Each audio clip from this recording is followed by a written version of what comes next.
The viscount's harvest ball was in 11 hours, and Rosalind Mercer was standing in the kitchen of Ashgrove Manor, scrubbing dried gravy off a copper pot she had polished 3 times already this week. She did not belong in this kitchen. She had grown up in this kitchen, not working in it, but stealing biscuits from it, hiding behind the larder door when her governess came looking, watching cook dust flour across the long oak table with the particular authority of someone who owned the room entirely. Rosalind had loved this kitchen the way children love safe places, without understanding that safe places can be taken. She understood it now. The pot was clean. She scrubbed it anyway. Miss Mercer, Mrs. Goss, the housekeeper, appeared in the doorway with the expression she reserved for small disasters and arriving guests. Lord Pemberton expects the silver candlesticks in the East Hall by 4. See to it. Yes, Mrs. Goss. She set down the pot. She did not look up. That was the first thing she had learned when she arrived at Ashgrove 3 months ago, presenting herself as a household maid. Do not look up too quickly. Do not answer too fluently. Do not let anyone see that you know exactly where the East Hall silver is kept and have known since you were 6 years old. Her father had built this house. Her father had died in it. And then, with remarkable legal efficiency, it had stopped being her father's house at all. The candlesticks were where they always were, in the cabinet beside the second landing, wrapped in felt. She carried them down the east corridor with the particular care of someone handling things that used to be hers. The letter had arrived on a Tuesday in March, 4 days after the funeral. Rosalind had still been in mourning clothes, still walking through the rooms of Ashgrove with the stunned, proprietary grief of someone who had just become the head of a household and had not yet learned what that meant. Her father's solicitor, a thin man named Mr. Croft, who blinked too often and spoke in the measured tones of someone delivering news he found professionally satisfying, had laid the papers on the library desk. Her father, it transpired, had borrowed substantially against the estate. Not from a bank, from his cousin, Geoffrey Pemberton, a man Rosalind had met precisely twice and found both times to be the sort of person who smiled slightly. Too long after a joke had passed. The debt was called in 30 days after Sir Edmund Mercer's death. The terms were in the original agreement, which her father had signed 8 years ago and apparently never reread. "Is there nothing to be done?" she had asked. Mr. Croft blinked. "There is always something to be done, Miss Mercer. Lord Pemberton has in fact made a suggestion." The suggestion was that she might marry his eldest son, Viscount Ashgrove, which would consolidate the debt into a family arrangement and allow her to remain at Ashgrove in the capacity of its future mistress rather than its dispossessed daughter. This had been presented as generosity. It had been presented with the same tone one might use to offer a drowning person a rope that happened to be attached to a man you wanted them to marry. She had said she needed time to consider. She had left for London the next morning, told no one where she was going, and spent 6 weeks doing something Lord Pemberton had not anticipated. She had found another solicitor. The East Hall candlesticks were heavy. She set them on the console table, adjusted their angle, and stood back. They were her mother's candlesticks, strictly speaking, a wedding gift from Rosalind's maternal grandmother, engraved with a small running hair on the base that most people never noticed. Rosalind noticed. She ran her thumb across the hair now, quickly, the way she had done 100 times as a child. "You're the new girl." She turned. He was standing at the far end of the corridor, still in riding clothes, jacket not yet changed, which meant he had come directly from the stables without stopping at his rooms. That was characteristic of Julian Pemberton, she was told, or rather, that was what the kitchen said about him, and the kitchen at Ashgrove was considerably more accurate than any newspaper. He rode every morning regardless of weather, came in through the side entrance, and was reliably later to every formal engagement than his father preferred. He was also, which the kitchen had also noted with some enthusiasm, nothing like his father. "Yes, your grace," Rosalind said, then corrected herself. "My lord." He was a viscount, not a duke. She knew that. She had known his title since she was a child, which was precisely the kind of knowledge she could not afford to demonstrate. He did not seem to notice the slip. He was looking at the candlesticks. "Those are new. Moved from storage, I believe. My lord. My father moved them. He moves things." He said it without particular feeling, as a man states a weather condition. Then he looked at her. "You're not from the village." It was not a question. "No, my lord. I came from the agency in Derby. You have an accent. Derbyshire, my lord." He looked at her a moment longer. She held his gaze for exactly as long as a maid might hold the gaze of an employer before looking at a point just past his shoulder, which was a thing she had practiced in the mirror in her rented room in London until it felt natural. It did not feel natural.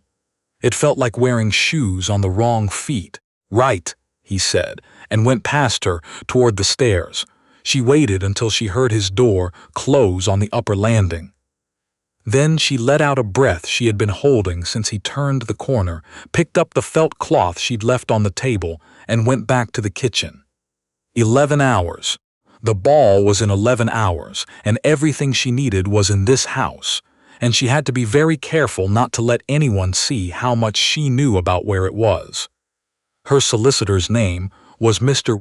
Hadwell, and he was 73 years old, and had the compact, unimpressible energy of a man who had seen a great deal of legal maneuvering in his career, and found most of it tiresome. He had reviewed her father's original agreement with Geoffrey Pemberton, made several careful notations in the margin, and then set down his pen and looked at her. "There is a clause," he said, "that Lord Pemberton's solicitor appears to have considered immaterial. I do not consider it immaterial." The clause was this: the debt agreement was binding in perpetuity unless Sir Edmund Mercer left issue, who could demonstrate, within 1 year of his death, a prior unencumbered claim to Ashgrove through the maternal line. Rosalind's mother, Helena Mercer née Stanton, had inherited a partial interest in the Ashgrove property from her own father before her marriage, a fact that had been absorbed into the Mercer estate documents, and was not, Mr. Hadwell noted with the quiet satisfaction of a man producing an ace, mentioned anywhere in Geoffrey Pemberton's debt agreement. "He didn't know," Rosalind said. "He did not ask," Mr. Hadwell said, which is, legally speaking, his difficulty. The documentation was real, but it was scattered. In her mother's papers, in old estate records, in a ledger book that Rosalind was nearly certain was still in the Ashgrove Library, on the third shelf from the left, behind a collection of agricultural surveys her father had purchased and never opened. She had tried to retrieve it before leaving. Lord Pemberton's solicitor had already arrived, and the house had been made unavailable to her pending resolution of the debt. She needed to get back into the house. She needed the ledger.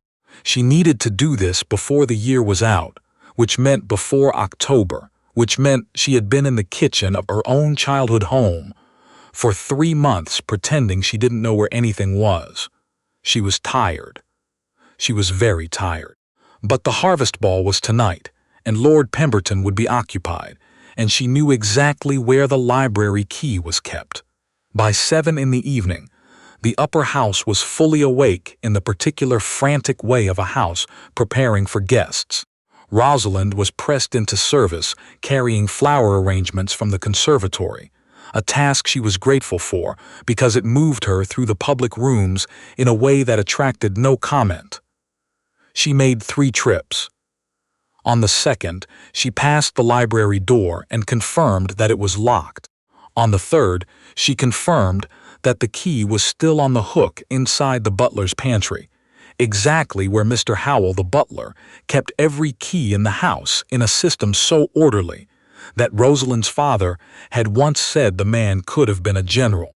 She took the library key on her 4th pass through the pantry, palm flat, movement unhurried, while Mrs. Goss was occupied with a question about the champagne. She put it in her apron pocket and carried a vase of white dahlias into the entrance hall. The first guests arrived at 7:30. By 8, the house was full, in the way that Ashgrove only got full when the chandeliers were lit, and the music was coming from the east drawing room, and the smell of beeswax and hothouse flowers had worked its way into every corner. Rosalind knew this feeling. She had stood in this entrance hall in a blue silk dress at 17.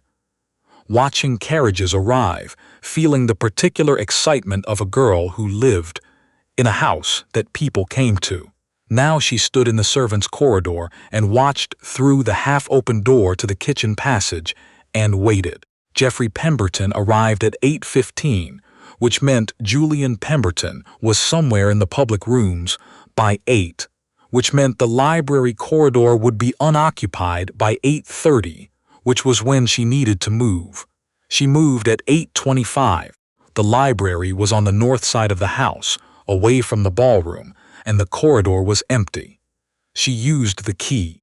The room smelled the same, wood and old paper and the particular dry cold of a room that did not get enough sun, and she stood in the doorway for a moment before she remembered she did not have time for this.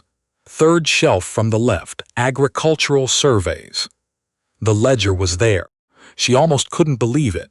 3 months of careful patience, and here it was, exactly where she had known it would be, a slim brown ledger with her grandfather's name on the inside cover in old ink. She opened it, found the entry, found her mother's name, and the property notation, and the date, which was 7 years before her parents' marriage. She had her hands around it when the library door opened behind her. She did not turn immediately. That was not a calculated choice. It was simply that her body did not cooperate for the 2 or 3 seconds it took her to understand that she had been found, that everything she had spent 3 months arranging might be ending in this room, tonight, and that she had not planned for this because she had assumed no one would come to the library during the harvest ball. The light was on. Julian Pemberton was standing in the doorway. He was in evening dress now, which made him look more like a portrait of himself than a person, except that he was holding a glass of something amber and looking at her with an expression she could not read. "The light was on," he said again. "I was coming to turn it off." Rosalind set the ledger on the desk in front of her. She considered lying. She had been lying, in small, precise ways, for 3 months. One more lie would not have felt significant. But she had the ledger in her hands and he had clearly already seen it, and she was, suddenly, very tired of being careful. "This is my family's property," she said. "The ledger. I'm here to retrieve it." A pause. "You're not from Derby," he said. No, Derbyshire accent was convincing. "I practiced." He looked at the ledger, then at her. Rosalind Mercer. She had not told him her name. She had been introduced to the household as Rose Marsh. "You knew." "I didn't know," he said. "I thought it was possible. You polish the silver on the second landing, and then you stand there looking at it. People who've worked in service their whole lives don't look at silver that way." She didn't say anything. "What's in the ledger?" he asked. "Proof that your father's claim to this estate is incomplete. My mother held a prior interest in the property. It wasn't disclosed in the debt agreement. If I can get this to my solicitor before October, the agreement is contestable." Julian Pemberton was quiet for a moment. He set his glass down on the side table, her mother's side table, walnut, a small chip in the lower left leg from the time Rosalind had crashed into it on a sled at age 8, and looked at the ledger. "My father's solicitor reviewed the estate documents in February," he said. "He missed the maternal line entry. It's in here, and in my mother's papers, which I already have. Did he miss it, or did he not look for it?" That was, Rosalind thought, a more interesting question than she had expected from him. "I don't know." "I think," Julian said carefully, "he did not look for it." She waited. "My father called in that debt 2 days after Sir Edmund died," he said. "Your father had not been dead a week." He said it with the flat evenness of a man who has had occasion to think about this and arrived at a settled opinion of it. "I was not involved in that decision. I was not consulted. You benefited from it." "I benefited from the house," he said. "Yes, I am aware of that." He looked at the ledger again. "Take it." She stared at him. "Take the ledger. It's yours. It was always yours." He picked up his glass, then set it down again. He seemed, for a moment, to be a man working through something he had decided beforehand, but found slightly harder to execute than anticipated. "I should tell you that I've written to my own solicitor as well, separately from yours. I've been attempting to determine whether my father's debt agreement was constructed in good faith. And I have suspicions," he said, "that I am not yet ready to call conclusions." Rosalind looked at this man who had been her unexpected obstacle and was now, without explanation, standing in her father's library, telling her to take what she'd come for. She did not know what to make of him. She had not planned to need to make anything of him. "Why are you telling me this?" she said. "Because," he said, "you have been scrubbing pots in that kitchen for 3 months. And I have been riding past you every morning, pretending not to notice that you hold yourself like someone who grew up somewhere else, and I would like to stop pretending." She took the ledger. She spent the remaining hour of the harvest ball back in the servants' corridor, with it tucked inside her apron, listening to the music from the east drawing room, which was a waltz she recognized because her father had loved it and used to hum it badly in the mornings. She did not cry. She had not cried in a long time, but she pressed her hand flat against the cover of the ledger and let herself feel, for a moment, that she was close. She posted the documents to Mr. Hadwell in the morning. He replied in 4 days. The reply was 3 pages of precise legal language and 1 sentence at the end that said, "The prior interest stands. Lord Pemberton's counsel has been notified. I anticipate a resolution favorable to your claim within 60 days. She read the letter standing in the kitchen, still in her morning apron, and Mrs. Goss walked in and said something about the linen situation that Rosalind did not hear at all. Geoffrey Pemberton arrived at Ashgrove on a Thursday morning and had what the kitchen described as a significant conversation with his son, the details of which no one reported with complete accuracy, but which appeared to involve raised voices, a closed library door, and Lord Pemberton leaving in a carriage before luncheon without saying goodbye to the housekeeper, which was noted as irregular. That evening Julian Pemberton came to the kitchen, which he apparently did not do often enough for it to be unremarkable, and asked Mrs. Goss if Miss Mercer might have a moment. Mrs. Goss looked at Rosalind with an expression that contained an entire novel's worth of curiosity and said she supposed so. They stood in the east corridor again, where the candlesticks were, and Julian Pemberton looked exactly as uncertain as a man who had made a series of decisions and was standing in the aftermath of them, waiting to see what they had cost. "My father," he said, "is withdrawing the challenge to your solicitor's claim. It will be formalized next week." Rosalind nodded. She had been expecting this, in the abstract. Hearing it was different. "The estate will revert to you. There is a question of the debt itself. Mr. Hadwell believes the debt agreement was structured to obscure the full terms," she said. "If that can be demonstrated, the principal may also be contestable." Julian nodded. He had, she thought, already known this. He was not a man who came to conversations without having done the reading. "I want to say," he said, "that I am sorry for the position you were put in. I'm sorry for the 3 months in that kitchen. I'm sorry I didn't." He stopped, began again. "I knew something was wrong about how this happened. I should have moved earlier." She looked at him. The corridor was lit by 1 lamp, and the dahlias she'd arranged 2 weeks ago were still in the vase on the hall table, though they were well past their peak. She noticed that the hair on the base of the left candlestick was turned out slightly, the way she'd left it. "You moved when you moved," she said. "That's what happened." It was not absolution. She did not think he was asking for absolution. Exactly. She thought he was asking for something more like acknowledgement, that he had made a choice and she had seen it. "Yes," he said, "that's what happened." She moved back into the house properly in November, after the paperwork was finalized and the solicitors had exchanged enough letters to constitute a small library of their own. She moved into her father's rooms, which had been Geoffrey Pemberton's rooms for 8 months, and which she spent 2 days quietly restoring to their correct arrangement, because she remembered where everything went, and nothing was quite right. The library was easier. The library had not been changed at all. She sat at her father's desk on her first evening back and put her hand on the surface of it and thought about the 11-hour countdown that had started in this house, in its kitchen, with a copper pot she'd already scrubbed clean. She thought about all the things she had been pretending not to know. She had known the whole time. She had known where the ledger was, and where the candlesticks came from, and which boards creaked in the corridor on the north side of the house.